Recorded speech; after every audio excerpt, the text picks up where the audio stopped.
네, 감독님과 배우님들 모두 입장하셨고요. 그러면 영화 연출하신 김세희 감독님부터 먼저 관객분들께 인사 말씀 부탁드리겠습니다. 네, 안녕하세요. 와주셔서 감사합니다. 시간이 꽤 늦었는데 영화 시작하기 전에 저녁들은 든든히 드셨는지 모르겠어요. 네, 오늘 귀한 걸음 해주신 만큼 저희 재미난 이야기 서로 나눌 수 있도록 열심히 해보겠습니다. 감사합니다. 그리고 강한나 배우님부터 차례대로 배우님들께 인사 부탁드리겠습니다. 네, 귀한 걸음 해주셔서 너무 감사하고요. 오늘이 이제 개봉 전에 마지막 GV인데 이렇게 때 와주셔서 너무 감사드리고 재밌는 이야기 많이 나누고 갔으면 좋겠습니다.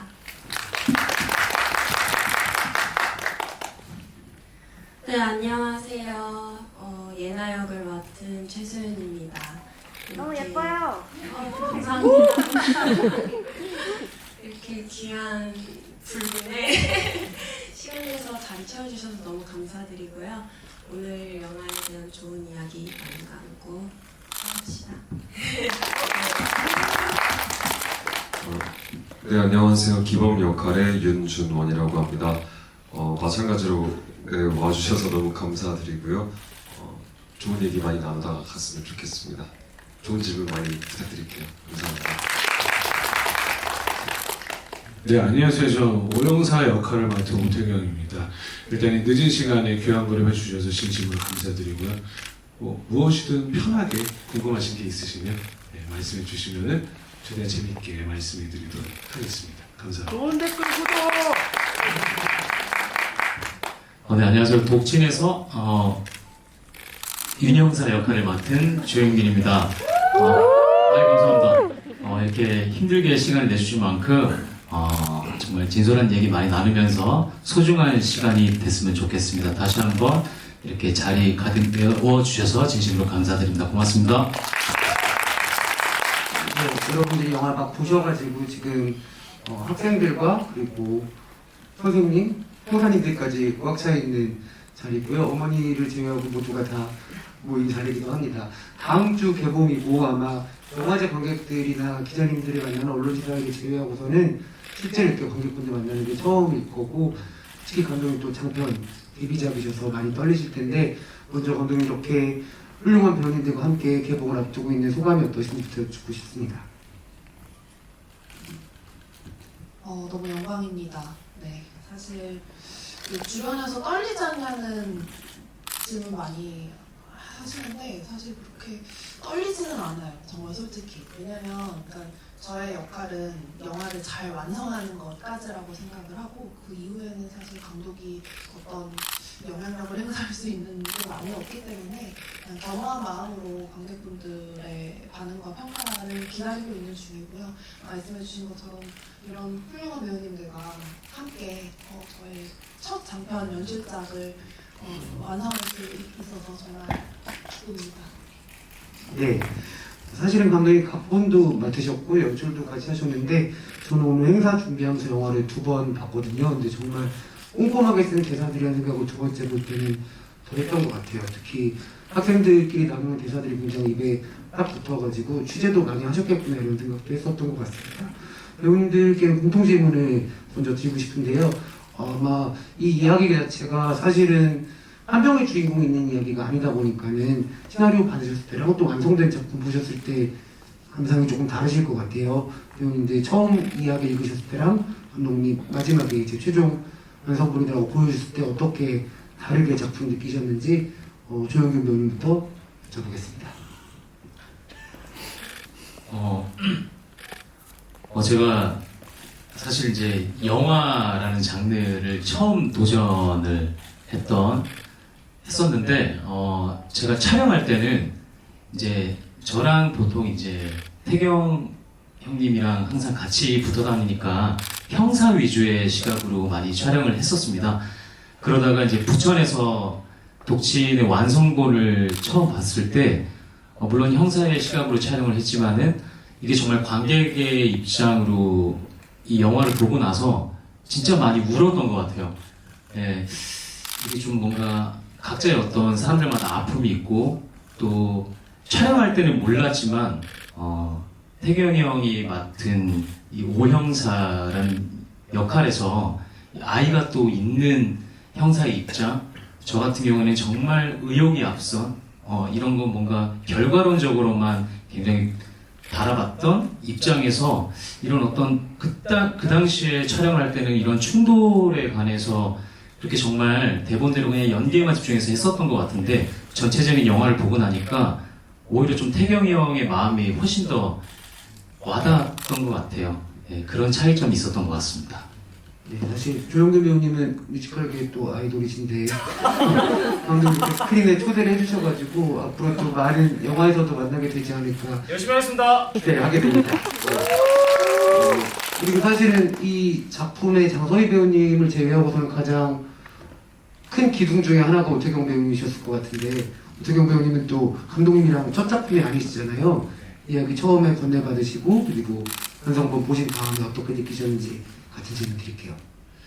네, 저는 처음에 감독님 시나리오를 읽고 전화를 이렇게 드려서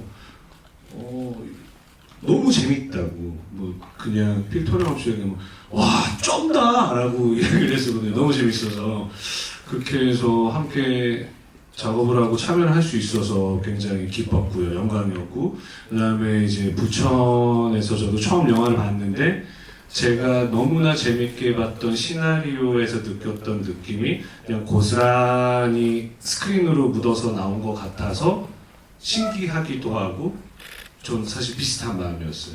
와 쩐다! 라고 재밌게 봤습니다. 어떻게 보면 또 감독님을 기대하고 응원하는 선배 입장에서 보셨기도 했겠네요. 네.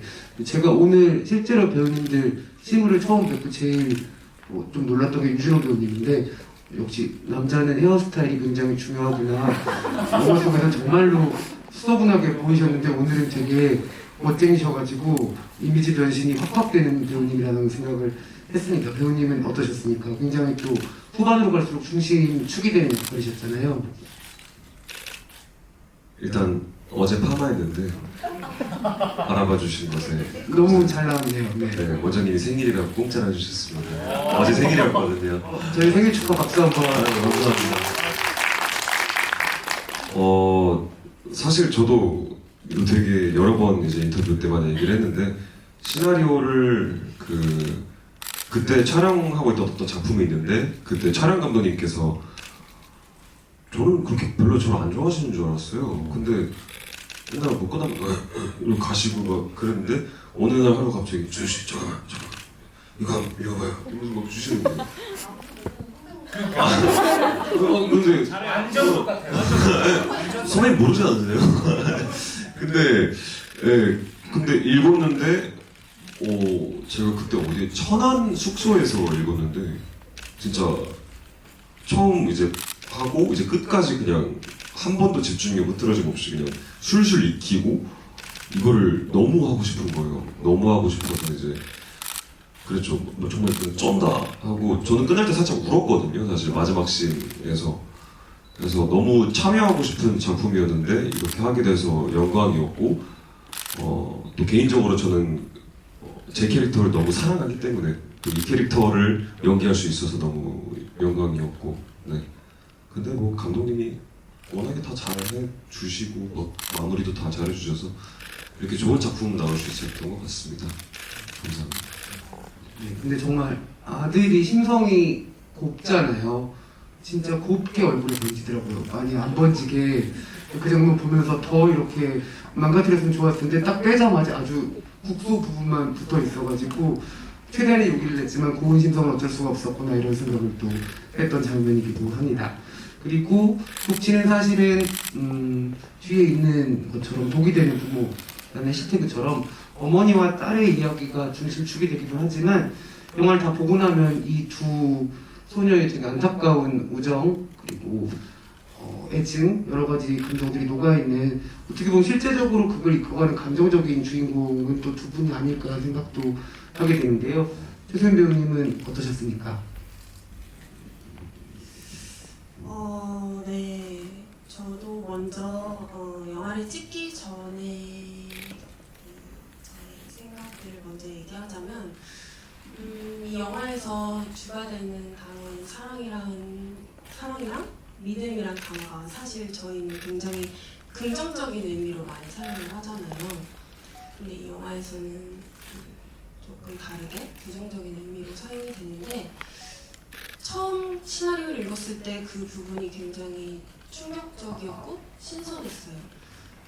그래서 저는 이 시나리오를 자기 전에 읽었는데 읽다가 졸리면 자려고 했거든요. 근데 처음부터 끝까지 다 한 번에 읽어버렸고 또 이제 영화가 처음 이제 부천 영화제 때 상영이 되고 이제 2D가 3D가 되는 그 순간을 봤을 때 제가 느꼈던 그 부분이 더욱 극명하게 느껴져서 더 좋았고 보시는 분들도 그걸 좀 많이 느끼셨으면 좋겠다라는 생각을 했고 또 이 저와 요리뿐만 아니라 다른 역할들의 이런 긴장감들이 굉장히 잘 느껴져서 좋았던 것 같아요. 네, 감사합니다. 마지막으로 강한나 배우님 처음 시나리오 읽으셨을 때랑 또 마지막에 영화 보셨을 때 또 감회가 엄청 남다르셨을 것 같거든요. 네, 우선 저도 물론 너무 재밌게 봤고요, 시나리오를. 저는 되게 무섭게 봤어요. 끔찍하고 무섭게 봤어요. 그때부터 뭔가 유리의 입장에서 시나리오를 읽어 나가다 보니까 너무 무섭고 저한테 되게 스릴러물이었는데 막상 나중에 나온 걸 봤을 때 제가 되게 놀랬던 건 슬픈 장면들이 좀 있더라고요. 저는 한 번도 슬프다고 생각해 본 적이 없었던 장면들이었는데 시나리오를 읽었을 때는 근데 완성본을 보니까 슬픈 장면들이 있어서 되게 신기하고 놀랐던 기억이 납니다. 네. 어떤 장면이 좀 가장 슬프게 와닿으시는 거예요?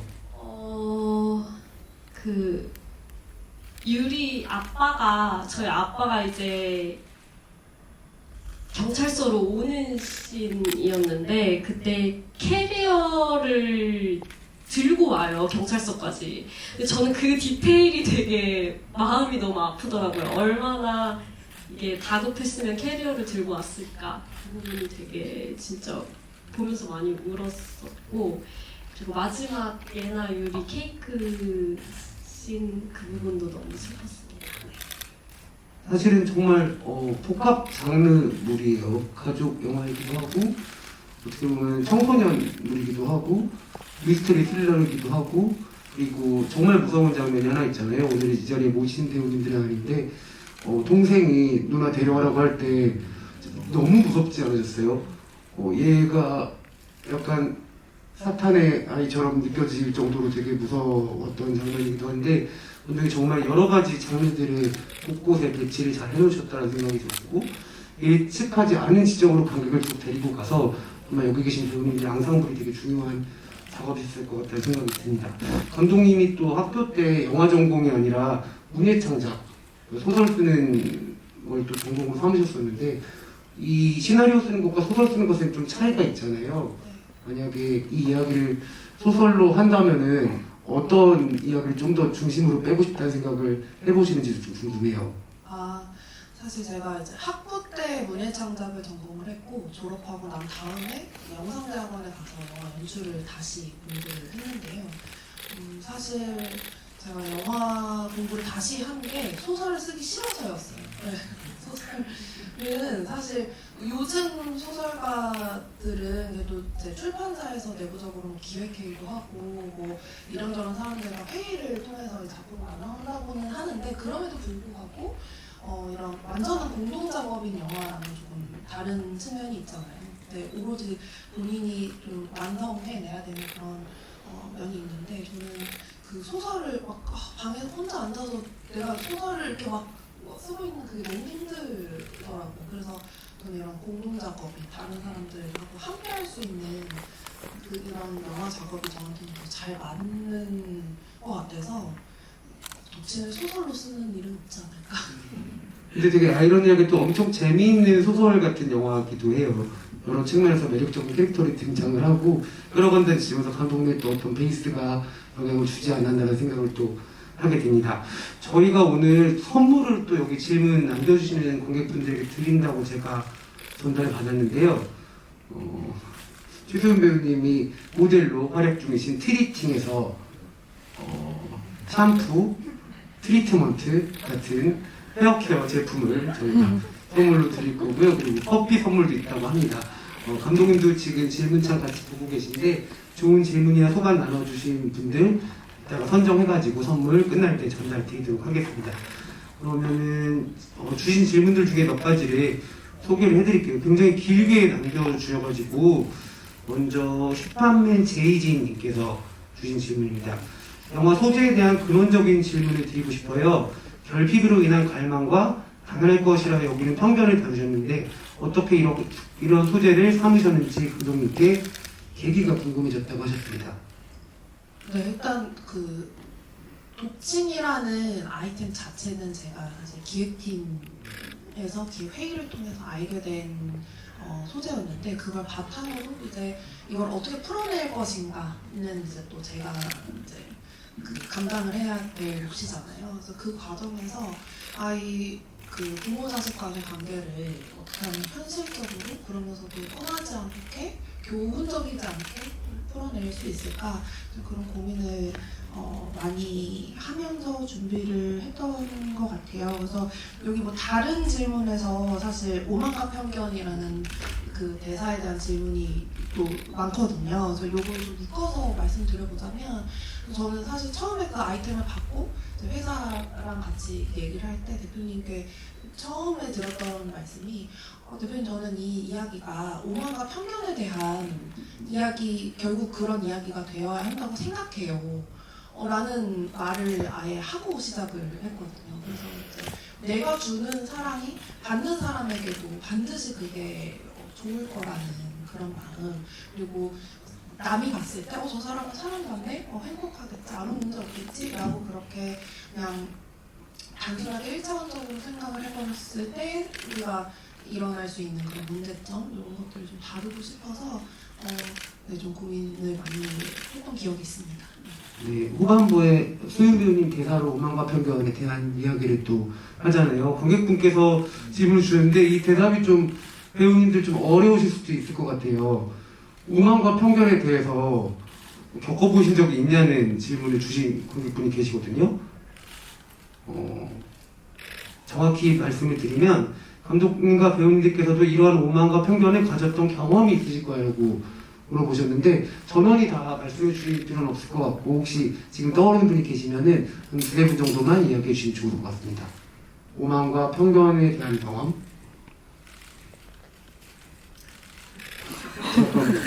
오태경 배우님이 하시죠. 기둥이 원래 이럴 때 나서서 네. 그러니까 이게 그런 걸 좀 생각해보면 될 것 같아요. 우리 이렇게 나는 되게 그 친절함이라고 생각하고 배려한다고 생각해서 했던 행동인데 오히려 남을 좀 불편하게 했다든지 아니면 남이 나한테 베풀어주는 친절이나 어떤 그런 마음들이 좀 부담스럽고 좀 안 해줬으면 좋겠다는 그런 마음 때문에 좀 불편한 적이 있었는지 뭐 그런 경험을 물어보시는 거 아닐까요? 네, 갑자기 김수희 감독님 심리 상담소가 되긴 했는데 오태경 배우님 그런 경험을 한번 떠올려 보시면 좋을 것 같아요. 사실 저 영화 내용이나 이런 거 전혀 관계없이 오만과 편견이라는 단어를 가지고 생각을 했을 때 들었던 하나의 어렸을 때 이제 제가 고등학생 때 육남매라는 드라마에 제가 출연을 하고 있었거든요. 근데 그때 당시 육남매라는 드라마가 꽤 유명한 드라마였습니다. 그래서 친구들 그냥 동네 친구들하고 이렇게 길을 가고 있는데 저는 고등학생이었으니까 어떤 중학생 같은 동생들이 저를 보고 육남매다, 장남이다, 창이다 이랬는데 저는 그게 되게 기분이 나쁘거나 그럴 일이 아닌데 제 친구들은 딱 봐도 중학생 같은 애들이 형한테 야 육남매다, 창이다 해서 야 니 일로 와봐. 야 네 친구야? 너희 몇 살이야? 이랬던 좀 터무니없는 오만과 편견 같은 일이 갑자기 생각이 나네요. 죄송합니다.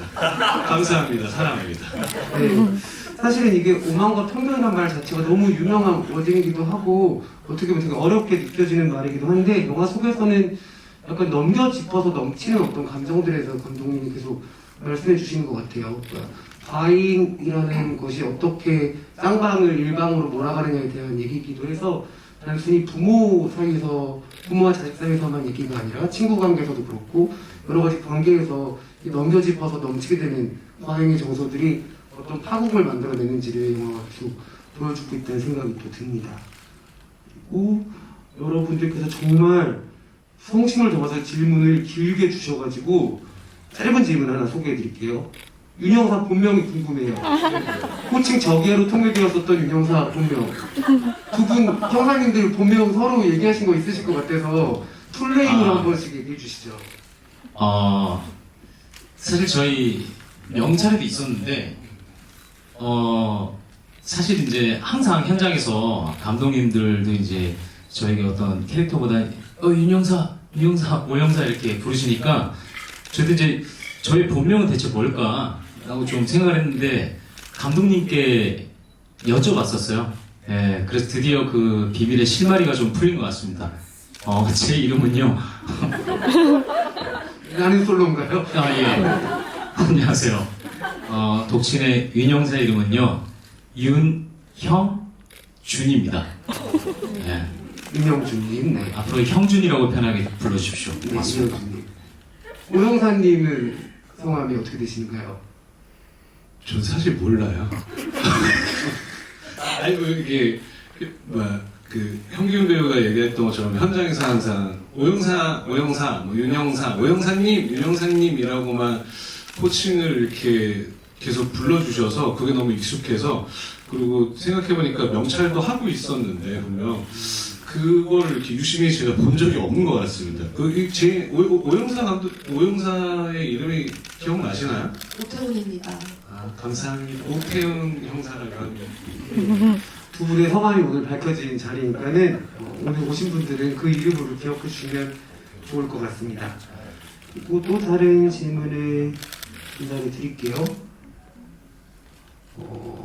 파이팅하는 무지님께서 저는 주인공의 자살이 어머니에 대한 복수이며 죽기 전에 언급한 최종 보스의 몰락, 곧 어머니의 무너짐이 목적인 것처럼도 느껴졌어요.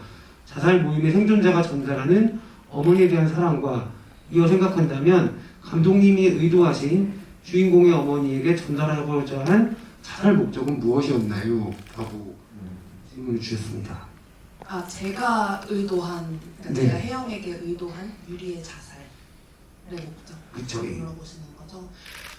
저는 일단 영화에 나온 그대로 이제 정말 유리가 이 관계를 끊어내기 위해서 그런 선택을 했다고 생각해요. 네, 혜영에 대한 복수겠죠. 네, 준태가 얘기했거든요. 근데 이제 제가 조금 조심스러운 부분은 이 유리의 죽음이 사실 약간 저는 직접적인 원인은 우울증이라고 생각하거든요. 그러니까 우리가 왜 극단적인 선택, 요즘 이런 얘기조차 좀 다르게 해야 된다는 그런 사회적 논의가 시작되고 있잖아요.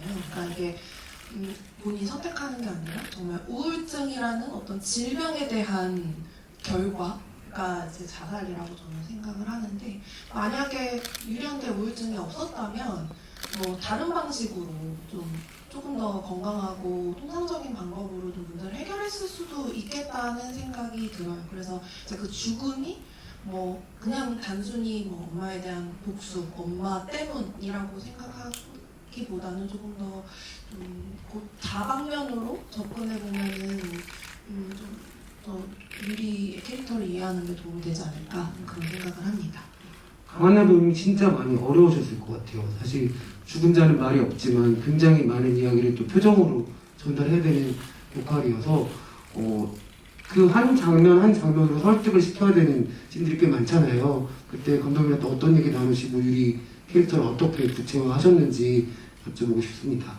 감독님이랑 우선 굉장히 많은 이야기 나눴고 제가 생각하기에 유리라는 캐릭터는 좀 겉으로는 굉장히 모범생으로 보여야 되고 친절하고 잘 자란 모범생의 아주 좋은 가정에서 자란 아이라고 생각을 했고 그런 와중에 이제 매 씬마다 정말 말씀하신 것처럼 생각을 많이 하면서 촬영을 해야 됐었고, 그래서 그 매 씬 굉장히 촬영 들어가기 전에 엄청 인지를 많이 했던 것 같아요. 지금 무슨 씬이고 누구의 시선이야?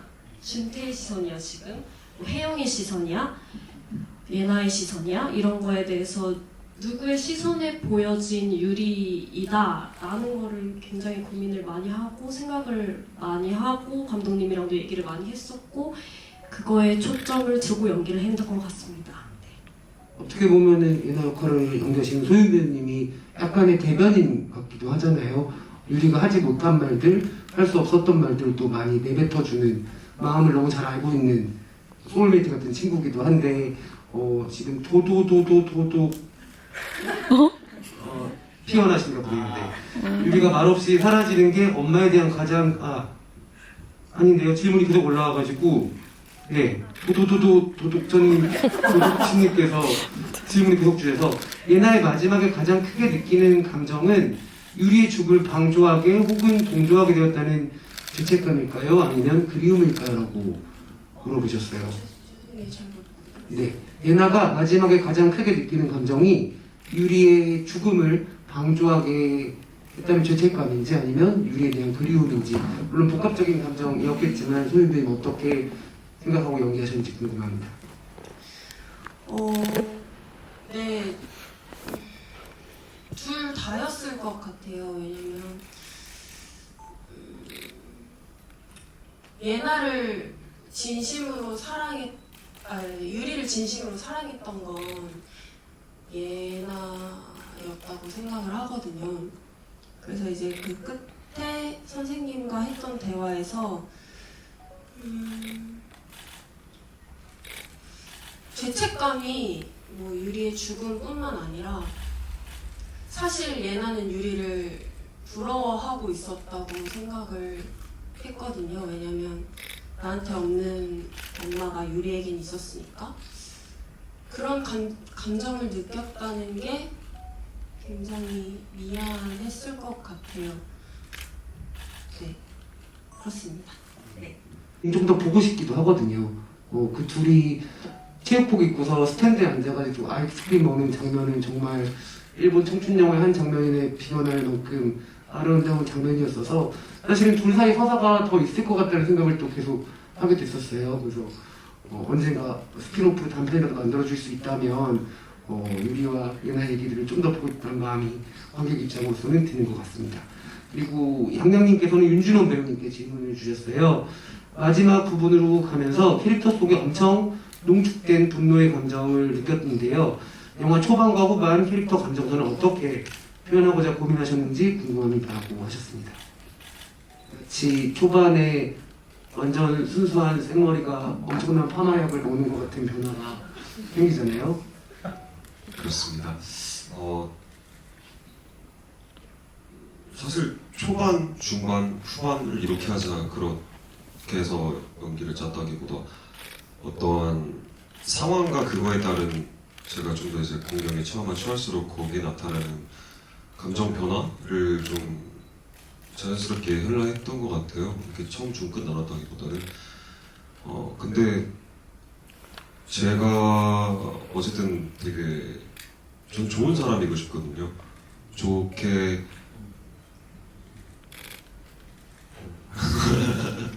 좋은 사람이고 싶고 애들을 되게 잘 크게 가르치고 싶은 게 어떻게 보면 저 인생의 목표인데 갑자기 이렇게 막 누군가한테 막 고소를 당할 것 같고 이런 일이 쉽게 일어나는 일은 아니잖아요.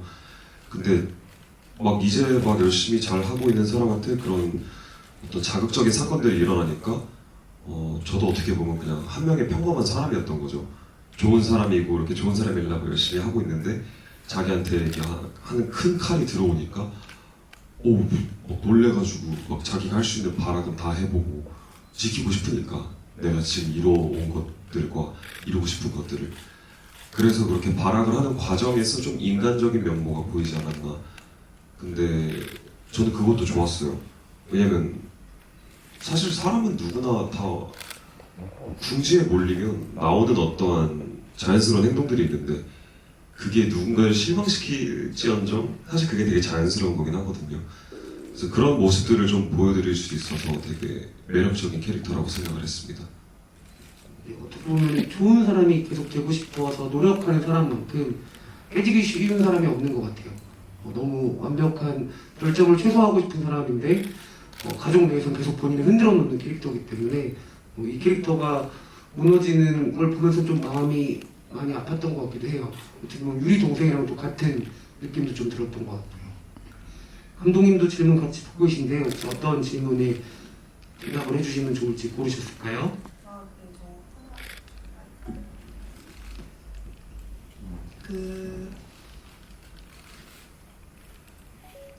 힙합맨 제이지님께서 주신 질문인데, 선생님은 알을 깨고 나오는 결말, 그리고 딸, 유리겠죠? 네, 유리는 엄마를 너무 사랑한 나머지 자신을 죽이는 결말로 대비되는데 어느 쪽이 감독님이 바라는 방향일까요? 이런 질문을 주셨어요. 근데 너무 당연하게 기범 쪽입니다.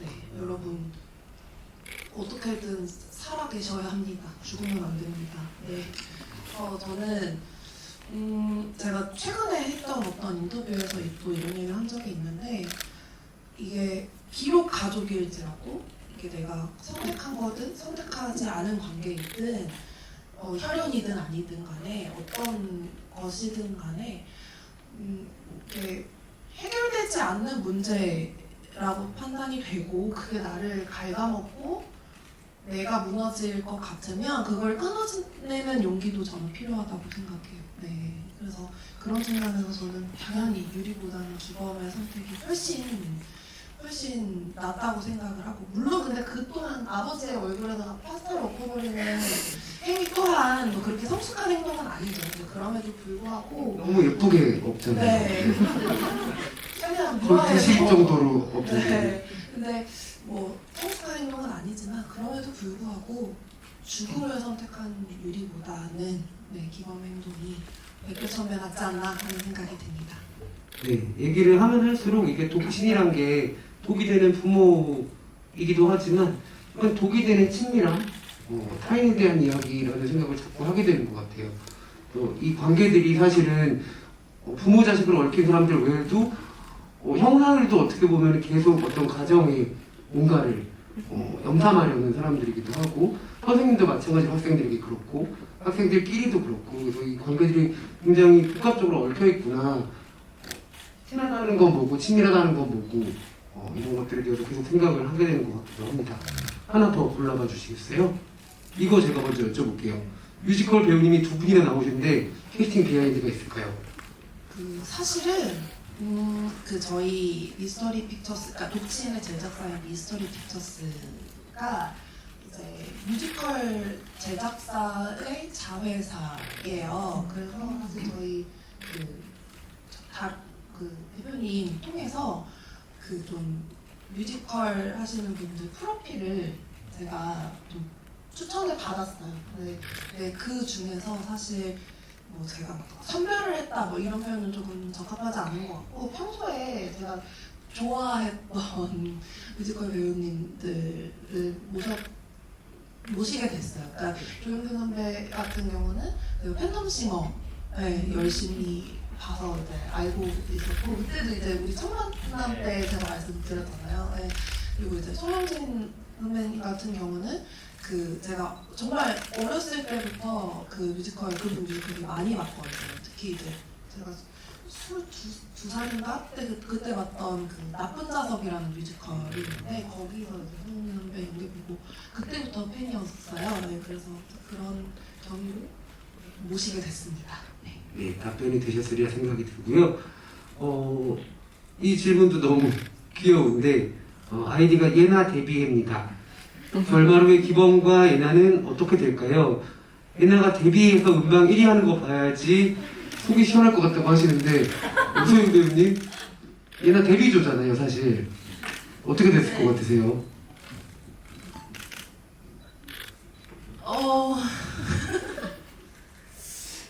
데뷔했으면 좋겠습니다.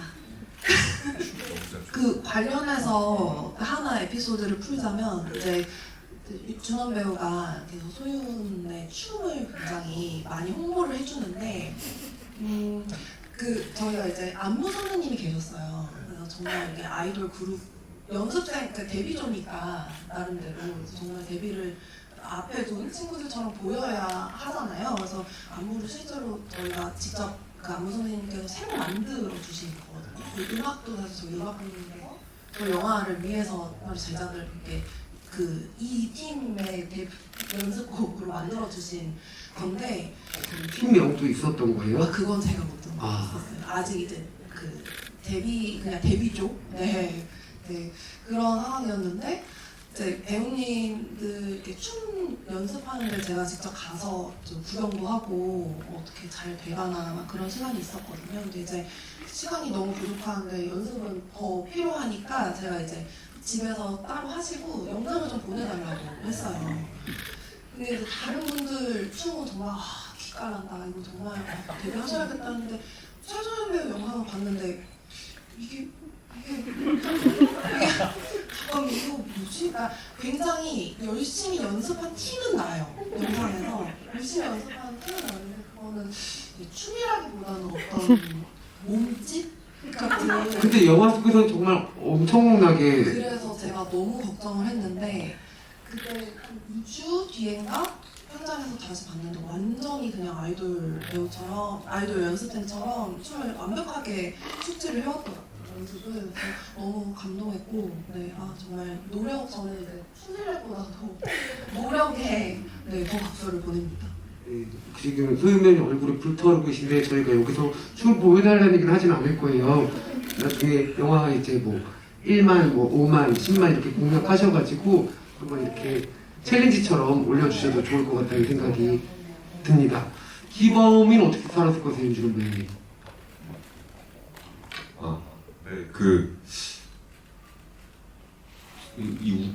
이것도 저희끼리 얘기한 거였나? 하여튼 이런 얘기를 했었어요. 거짓 레코드였지. 무슨 얘기 나오고 싶으세요?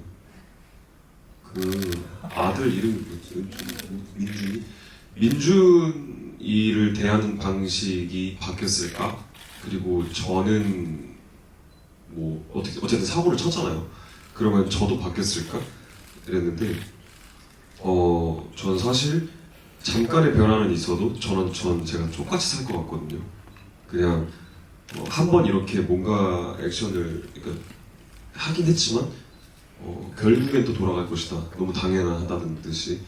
그리고 이제 어머니께서도 이제 어떻게 보면 딸 하나를 잃었으니까 그거에 대한 충격도 있고 조금은 나아지겠죠. 근데 키우는 과정에서 불끈불끈씩 올라올 것 같다라는 생각이 들었어요. 그래서 사람은 쉽게 변하지 않는다고 생각을 하고 미래만 묻는다면 그렇게 보통 답하고 있습니다. 그래도 아마 저 가족이 저렇게 식사 자리에서 무례한 일을 다시 하진 않을 것 같다는 확신이 들긴 합니다. 한 번 더 그런 걸 맡고 싶진 않으실 테니까는 조용히 식사만 하시지 않을까 이렇게 생각을 하게 돼요. 한나 배우님 이 자리는 안 계시지만 사실은 엄청대 선배인 장서희 배우님과 가장 붙는 씬이 많으셨잖아요. 엄청나게 감정적인 대립을 또 많이 해야 되는데 생각보다 주고받는 대사가 많지는 않아요. 또 더 힘드신 연기였을 것 같은데 어떻게 또 현장에서 같이 맞추는지 궁금해요. 현장에서 사실 너무 대선배님이시고 이러니까 굉장히 어려웠어요. 선배님이 아무리 편하게 해주셔도 사실 엄청 편하게 해주셨고 정말 많이 잘 대해주셨는데도 조금 어려운 부분이 있었으니까 근데 그런 부분이 좀 더 좋지 않은 모녀 관계를 잘 나타냈던 것 같아요.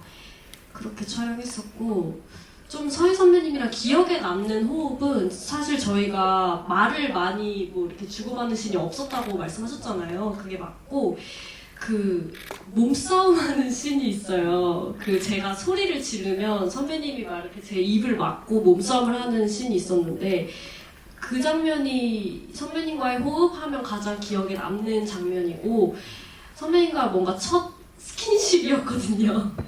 저 대선배님이 갑자기 저랑 이렇게 거의 부둥켜 안고 막 이렇게 액션을 하는데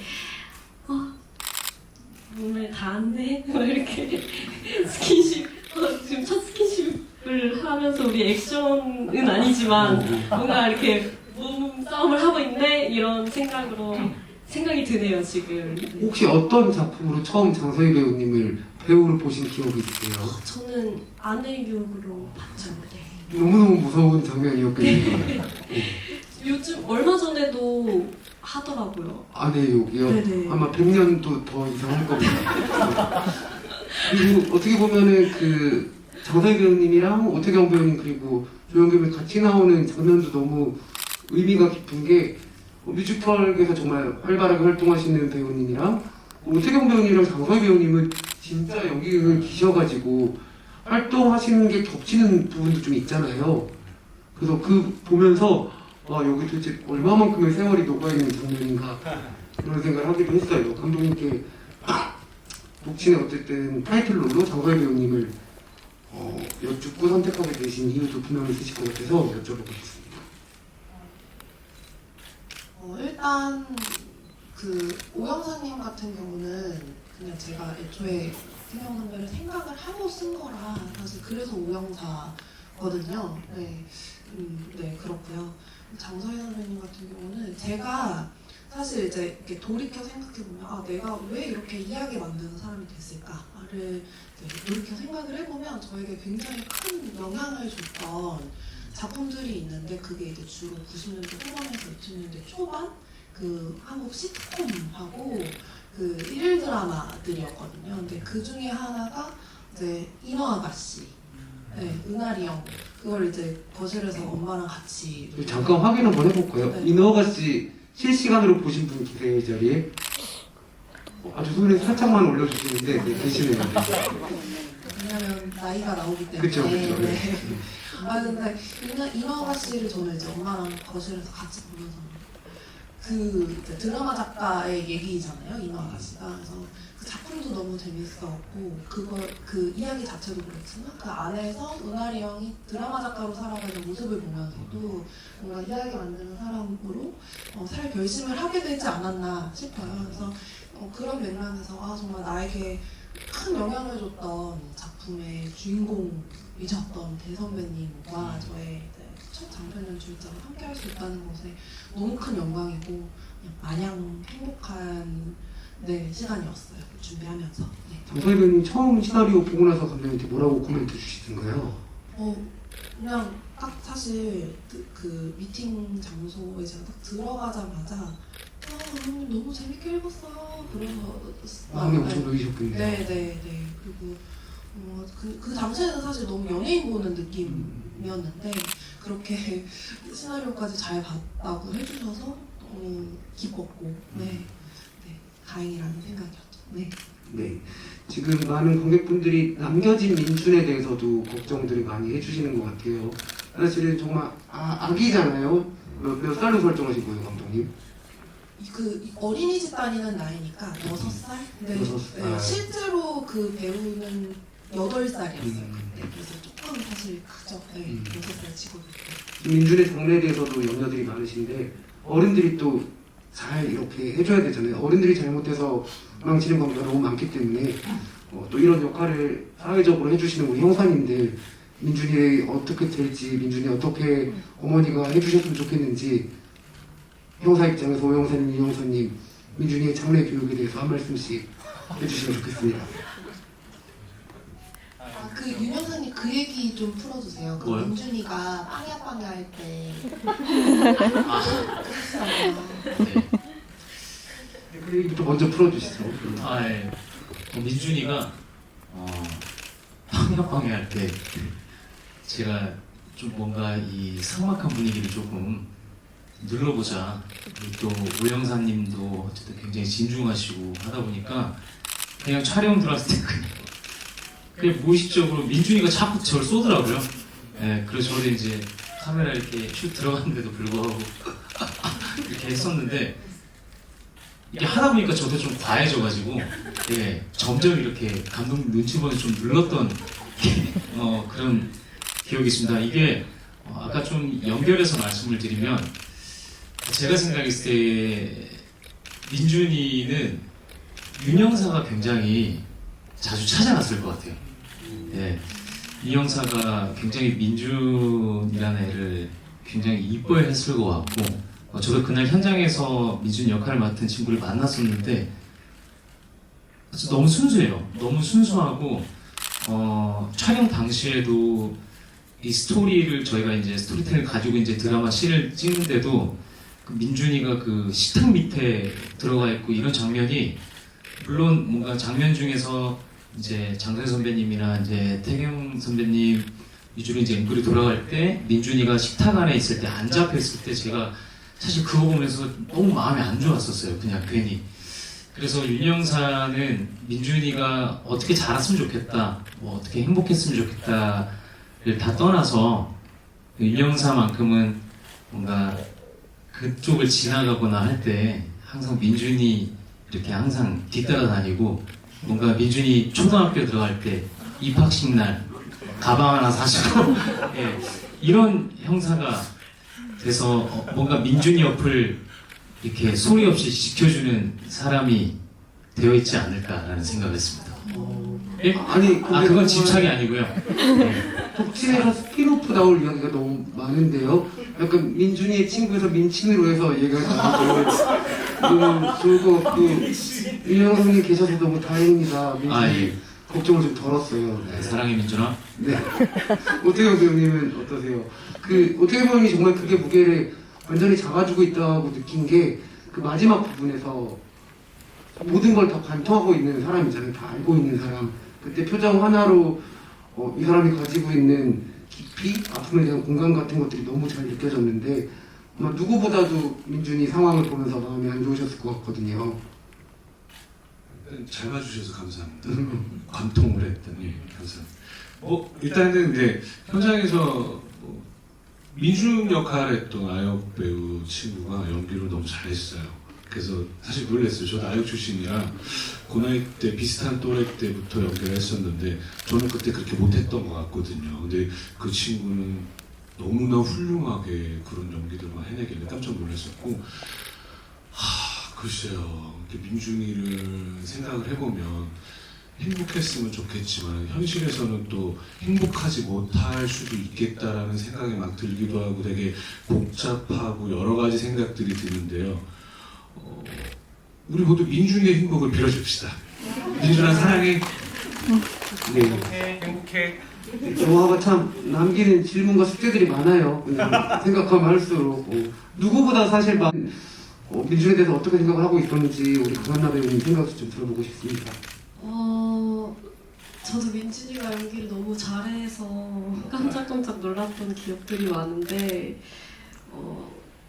저희 친언니가 영화를 보고 가장 기억에 남는 장면이 뭐냐고 물었는데 저는 내심, 그래도 제가 동생이니까 제 가족이잖아요. 그래서 내가 나오는 신 정도를 하나를 말해줄 수 있지 않나 이렇게 생각을 했는데, 그 민준이가 소리 지르면서 식탁에서 들어가는 부분이 진짜 소름이 끼쳤고 그 부분이 제일 기억에 많이 남는다고 얘기해주더라고요. 그래서 좀 서운하긴 했지만 저도 공감을 어느 정도 하는 부분이어서 다 똑같이 사람들을 보는구나. 정말 연기 잘했지 민준이, 이러면서 그때 생각이 다시 났습니다. 네. 너무 마음이 아픈 장면이어서 그러지 않았을까라는 생각도 드는 것 같아요. 그냥 약간 깜짝깜짝 놀래키면서 무섭게 만드는 게 아니라 정말 간담이 서늘하게 만드는 그런 장면이어서 감독님의 어떤 이야기를 촘촘하게 조직하는 솜씨가 그 장면에서 한번 터졌다 이런 생각이 또 드는 장면이기도 합니다. 이거는 감독님께 또 질문을 주신 분이 계신데요. 유리가 정신과 약을 떨어뜨린 건 일부러 그런 것 같다는 느낌을 좀 받았다고 하셨어요. 선생님이 내 상태를 알아달라고 의도적으로 떨어뜨린 건지 아니면 정말 우연으로 연출하신 장면인 건지 궁금하다고 하셨습니다. 이게 사실 양양님께서 주신 질문이잖아요. 근데 이 위에 사실 다른 분께서도 같은 질문이 한번 있었어요. 하셨었어요. 그리고 제가 이 질문을 부천영화제 GV에서도 받았거든요. 결국 단골 질문이 되겠네요. 네. 근데 그때도 제가 답을 했지만 사실 편집실에서 사실 그 부분을 편집을 하면서 편집 기사님이랑 또 같이 얘기를 한 게 저건 누가 봐도 일부러 떨어뜨린 사람인데 저건 어쩌냐 그런 걱정을 했거든요. 근데 이런 저의 대답에서 유출하실 수 있겠지만 그건 사실 일부러 떨어뜨린 게 아니고 정말 100% 실수였는데 이렇게 주머니에서 자연스럽게 툭 떨어지기가 생각보다 쉽지가 않더라고요. 그래서 어떻게 그냥 그게 그 쪽지랑 같이 주머니에 들어있는 게 아니라 필통이라든지 다른 방식을 제가 현장에서 생각을 했어야 되는데 놓쳤다. 반성하고 있습니다. 네. 그러면 그 리액션 연기하셨던 우리 준원 배우님, 맞습니다. 준원 배우님은 어떠셨어요? 강한나 배우님이랑 두 분 액션의 합을 맞추셔야 됐잖아요. 제 탓이에요. 제가 잘했어야 됐는데 사실 이렇게 손연기가 또 처음이었고 참 쉽지가 않더라고요. 네. 근데 이거 저희가 그때 꽤 여러 번 가긴 했는데 저는 아니 이 정도면 큰 잊을 건 없지 않나? 라고 했는데 감독님께서 계속 이거 어떻게 막 계속 이러시더라고요. 그래서 잘 나올 것 같은데? 그냥 막 실제로 보는 거랑 카메라로 보는 거랑 많이 달랐던 것 같은데 근데 사실 여러분들 지금 보셔서 느끼셨겠지만 둘 다로 해석해도 되게 무방한 장면이에요. 이를테면은 우연히 떨어뜨렸건 아니면 의도적으로 떨어뜨렸건 이 둘 사이의 관계성에 대해서 굉장히 큰 의문을 남기게 되거든요. 우리가 예측하지 못한 지점으로 깊어지는 부분이 있기 때문에 어떻게 보셔도 그 장면은 해석이 다 되는 결말까지 무리 없이 이르는 장면이었다는 생각이 듭니다. 저희가 오늘 함께 해주신 분들의 좀 인원수가 좀 많아서 질문을 최대한 여러분께 드리고 싶은데 벌써 시간이 한 50분 가까이가 지났어요. 저희한테 주어진 시간이 많지가 않기 때문에 지금 여기 홍보사 담당 분이 계신데 이 선물 드릴 분들은 선정을 해서 알려주시는 건가요? 아니면 네 그러면은 감독님부터 선물을 그럼 바로 전달해 드리나요? 아니면 저희 스태프가 좀 네, 스태프께서 갖다 주신다고 합니다. 최수연 배우님이 모델로 활동하고 계신 트리팅이죠. 트리포미. 네. 나를 어떻게 해줘라는 그런 단백질 샴푸와 트리트먼트를 저희가 선물로 스태프께서 바로 갖다 준다고 하니까 밤에도 머리 감고 주무시고 내일 아침에 일어나서 머리 감으시고 그래서 좋을 것 같습니다. 트리팅입니다. 감독님 골라주세요. 제가 답변은 못했는데 제가 답변한 거에서 고르지 않아도 돼요. 아, 네네. 짧게 대답해 주시면서 골라주셔도 됩니다. 네네. 굉장히 예리한 질문을 해주신 감튀님? 네. 감튀. 질문 좀 읽어주시죠. 네. 예나가 그 자살클럽의 여자랑 알고 지냈던 건 예나도 그런 생각을 어느 정도 하고 있었던 걸까요? 라는 질문 주셨는데 사실 이거 간단하게 답을 드리자면 그러니까 예나의 이름으로 개통된 휴대폰 가지고 유리가 연락을 한 거라서 사실 예나의 이름만 사용된 거지 그 자살클럽하고는 이제 윤영사님이 추측을 하셨던 것처럼 그 예나가 자살클럽을 끌어들였다 막 그런 대사가 나오는데 그건 이제 그냥 윤영사님의 추측이고 사실은 그냥 이름만 빌린 설정입니다. 되게 감튀님. 네, 네. 예리한 질문을 주셔서 어디 계신가요, 감튀님? 네, 감튀님 저희가 선물 전달 드리도록 하겠습니다. 강한나 배우님도 보고 계시면 한번 골라주세요.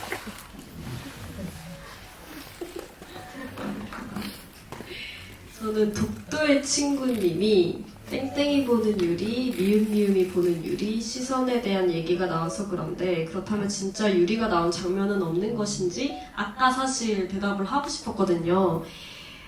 제가 생각하기에 마지막 장면이 유리 핸드폰에서 나온 거여서 그게 진짜 유리, 그거만 진짜 유리가 아닐까라고 저는 사실 생각을 하고 연기를 한 것 같습니다. 네, 독도의 친구님은 어디 계신가요? 네, 독도의 친구님께도 저희 트리팅에서 시크릿 머스크를 선물로 드리도록 하겠습니다. 그리고 최수연 배우님 보셨어요?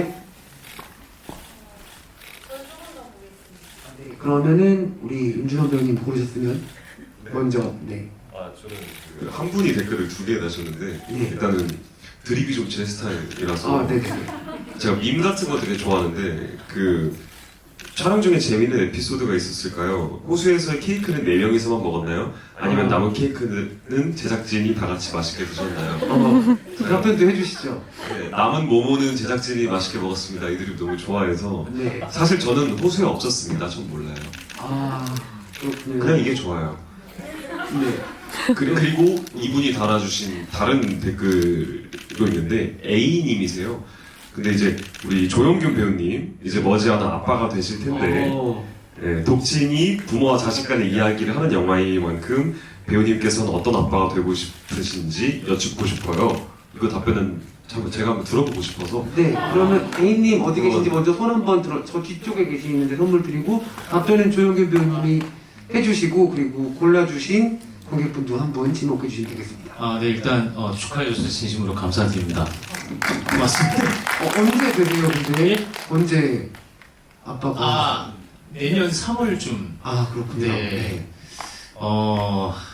제가 공연을 하면서 이제 단체 생활을 많이 하는 직업이다 보니까 또 마찬가지로 그 팬텀싱어의 이제 에델라인 클람이라는 저희 또 4명의 팀 활동도 같이 하고 있는데 이게 뭔가 팀이나 어떤 단체 생활이나 사람 관계에서 정말 오래 가려면 이게 뭔가 우린 사랑이야, 우린 함께해야 돼 라는 것보다 약간 적당한 무관심이 있는 게 그게 굉장히 롱런하는 방법 중에 하나더라고요. 뭐 그게 꼭 정답이진 않을 수 있지만 저도 마찬가지로 모르겠어요. 이제 저도 지금 마음과 내년의 마음이 좀 다를 수도 있는데 우선은 저도 뭔가 너무 사랑하지만 어느 정도의 어떤 적당한 무관심을 좀 유지시켜줄 수 있는 아빠가 되려고 생각하고 있습니다.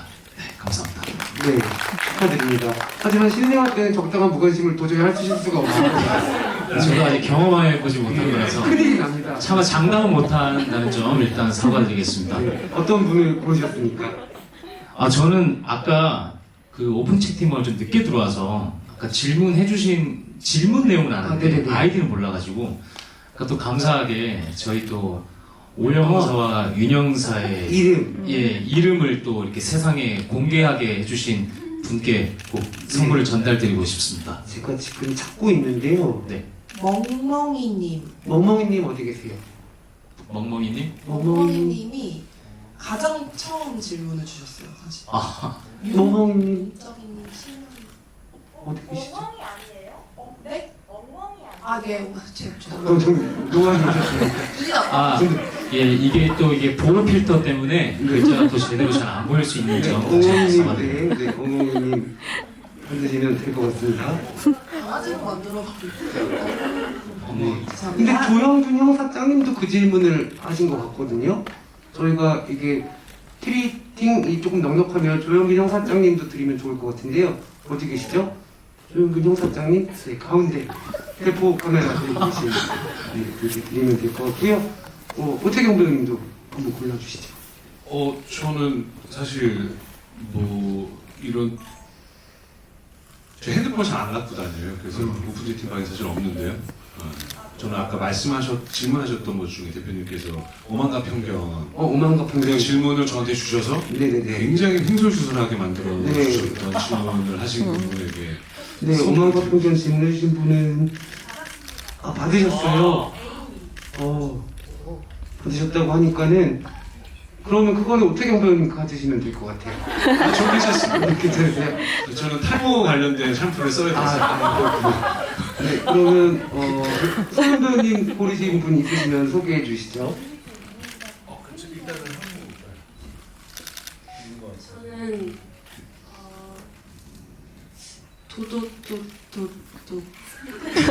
저는 도독친인데. 아까 제일 빨갛게 만들어주셨던 네네네. 질문. 도독친인데 저기 계시는 분인데. 네. 오늘 르세라핌 신곡 나온 거 축하드립니다. 저 한 분 더. 네, 한 분 더. 괜찮아요. 되나요, 수량이? 네. 네. 아니, 이분께서 카톡을 2개를 남겨주셨는데 진행자님에게 샴푸를 주었으면 합니다. 너무 머리 안 감은 것처럼 하고 있어서. 그리고 예나 파랑말이라서 그런지 머릿결이 푸석푸석해 보이던데 꼭 샴푸 받았으면 합니다. 그러니까 이게 저주세요가 아니라 진행자님과 예나를 생각하는 마음이 너무 감동스러워서 네, 독침푹푹님께 드리고 싶어요. 네, 독침 북풍님 어디 계신지 네, 저쪽에서 드리면 될 것 같습니다. 저희가 이 선물까지 드리다 보니까 시간이 이제 거의 다 돼서 마지막으로 인사를 나누면서 마무리를 해야 될 것 같아요. 마치 개봉한 것 같은 열기 속에 진행이 되었지만 지금 다음 주 개봉이니까는 다음 주 개봉 때까지 오늘 먼저 와주셔서 봐주신 분들께서 좋은 입소문들, 손소문들 많이 내주시면 감사할 것 같고요. 조용규 배우님부터 끝인사 간략하게 한 말씀씩만 부탁드리도록 하겠습니다. 네, 우선 이렇게 시간 내서 와주셔서 너무너무 감사드리고 아까 베이커스 말씀하셨듯이 오늘 나가시면서 또 독침 영화 많이 홍보해 주시면 너무너무 감사하겠습니다. 오늘 시간 내주셔서 진심으로 감사드립니다. 고맙습니다. 네, 귀한 시간 내서 독침 저 영화를 보러 와주셔서 진심으로 감사드리고요. 어찌어찌 하다 보니 시간이 많이 늦었습니다. 이 시간까지 함께 해주셔서 너무 감사드리고 집에 돌아가시는 길 조심히 잘 돌아가시길 바라며 그리고 좋은 얘기만 많이 널리 해주십시오. 부탁드리겠습니다. 감사합니다. 네, 시간이 많이 늦었는데 이렇게 또 와주셔서 감사하고 자리 지켜주셔서 감사합니다. 와주신 분들도 너무 감사하고 제 팬분들도 너무 감사합니다. 하여튼 조심히 들어가시고 이제 곧 개봉하는데 많은 힘 주셨으면 좋겠습니다. 감사합니다. 네, 오늘 이렇게 시간 내서 잘 와주셔서 너무 감사드리고요. 독진에 대한 이쁜 이야기 주변에 많이 해주세요.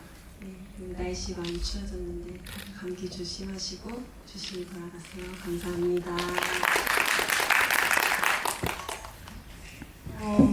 제가 아까 제 소개를 못했대요. 이름을 많이 알려드려야 하는데 저는 유리역의 강안나였습니다. 네, 저희 영화 재밌게 보시고 대화도 재밌으셨나요 혹시? 네, 재밌었다면 다행입니다. 이렇게 늦은 밤까지 함께 해주셔서 너무 감사드리고요. 입소문 좋게 널리 터뜨려줬으면 감사하겠습니다. 네. 늦은 시간까지 이렇게 남아 계셔 주셔서 너무 감사드립니다. 네, 돌아가시는 길, 댁으로 돌아가시는 길, 네, 안전하셨으면 좋겠고 입소문 많이 내주시면 제가 항상 계신 곳을 향해 절을 하는 마음으로 열심히 살겠습니다. 감사합니다.